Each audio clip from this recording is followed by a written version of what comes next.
verso la ricomposizione della giunta regionale, le interviste alla videogiornale sulle prospettive di impegno politico nell'ambito della nuova compagine di governo. Dario Piparo.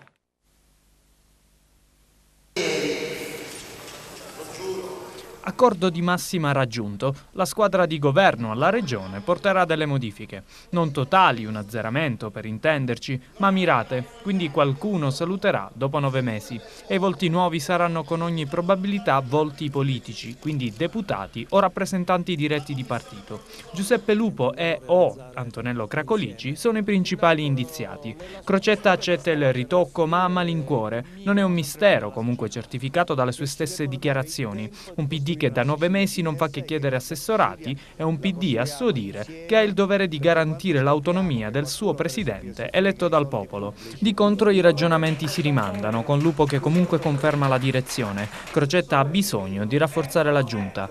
Ma tra un pizzino su Facebook e un altro, ciò che sembrava imminente, addirittura una questione di ore, rischia di slittare. Davide Faraone, intanto, uno dei principali detrattori di Crocetta in termini politici, nonostante all'atto pratico militino nello stesso partito, ha parlato così ai nostri microfoni.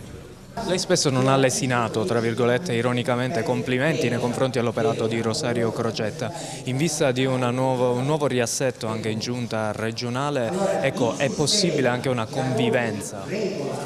Ma siamo nello stesso partito, quindi la convivenza è indispensabile. A me quello che interessa è che Rosario Crocetta si occupi più dei cittadini siciliani e meno di fare conferenze stampa.